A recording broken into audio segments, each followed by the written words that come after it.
Okay, today I want to talk about projections and how we can navigate social media in a really beneficial way. But I have to say, I found this meme here and I just love it. I am a Scorpio rising, so I've always loved that mixture between like bright, happy go lucky and dark, sardonic humor. So it's yeah, I guess I'm on par for my astrology.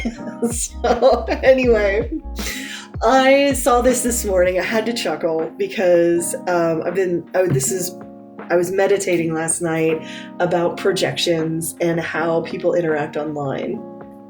And I had to chuckle because I was thinking about the history that I've had with online blogging and tried to create communities online. I have run, I think at this point, one, two, three, four major rune groups. And I do run a Saith group on Facebook still. It's not very active, but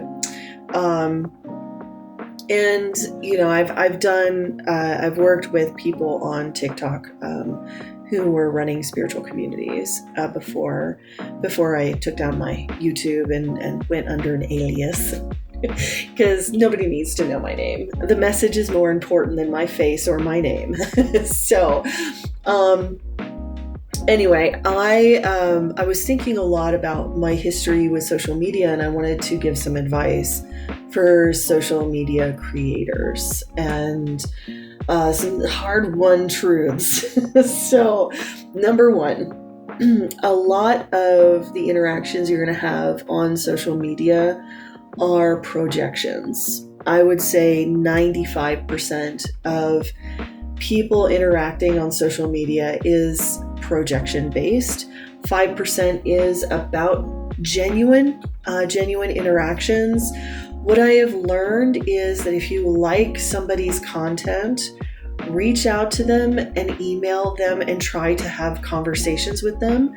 Speak to them as a regular person. And if you notice they are a decent person and you would like to have a friendship with them, continue on that line. But if you don't, you're going to run into this problem.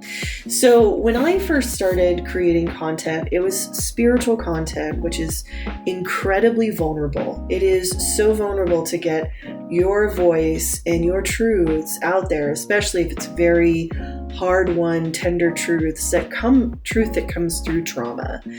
And of course, like all of us mystics want to help humanity. We don't want to see people suffer the way we've suffered. So we are trying to give people words of wisdom so that they don't suffer like we did. And it can be a real challenge because a lot of creators come from a really good place, but a lot of creators come from a negative place. But this is how you navigate. So if people have a very positive reaction, you want to think in your head, they're most likely projecting onto you something beautiful within them. So they're witnessing in your creation something that is beautiful, magical, and mystical within their own selves.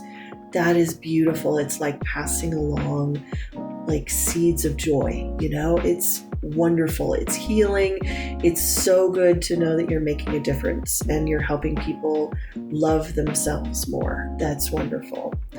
But a lot of people can get really triggered by your content and try to put shame upon you, like lash out at you, be mean to you, talk down to you. They might even like make fun of you. They might even have whole accounts where they post your posts and make fun of you. And they'll have groups of people that bond together over making fun of you. I've seen it happen. It's rampant. It's everywhere. I'm pretty sure it was done to me at some point because I was the butt end of the joke of the heathen community here in America for a while. And being a scapegoat is not fun. Those of us who have come from very toxic family trauma and very toxic family dynamics, we have had a lot of trauma with being the scapegoat.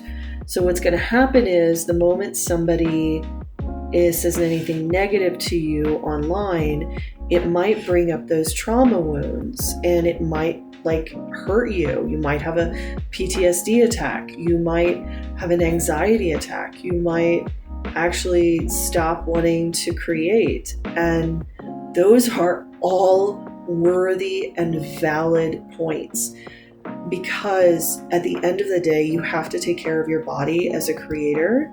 And if there are a lot of people who are triggered by your content and it's too much to receive all that negative projection from the world, it can really destroy your nervous system.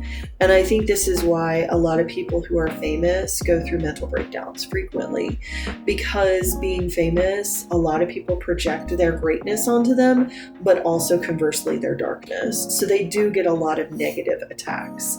Anyone who has any amount of fame gets negative attacks.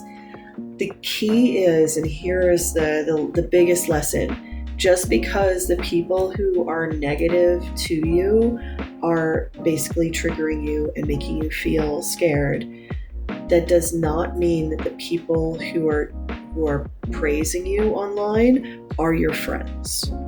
And that's the really, really important thing to remember, is that projection goes both ways, positive and negative. And this is what I unfortunately fell victim to, is that I thought a lot of people who are praising me online were my friends, and they weren't. They wanted to use me. And they didn't actually see me as a human being.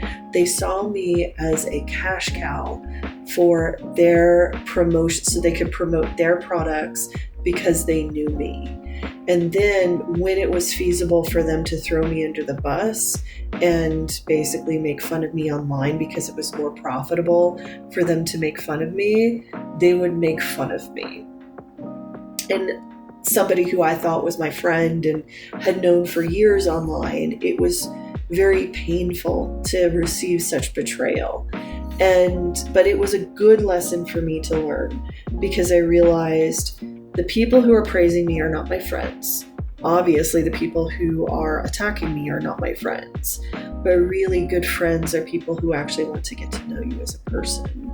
They spend the time to have conversations in the comments, maybe phone calls, maybe actually in-person visits. I recently had somebody from out of town that I've known on social media for almost a year now, and this person came to visit me, and they were doing some shamanic work, and it was wonderful.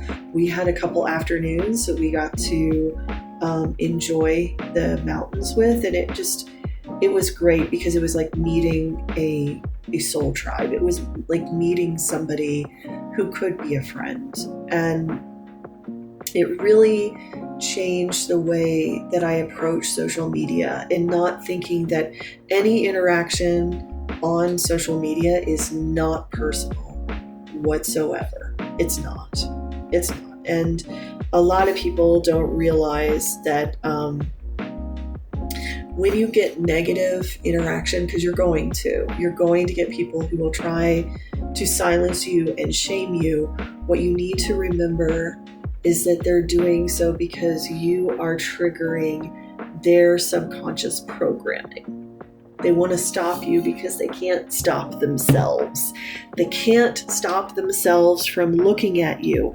They can't walk away because they have to silence you. You have to not exist in their eyes, because if you existed, then maybe your truth might be a part of reality that they don't want to face.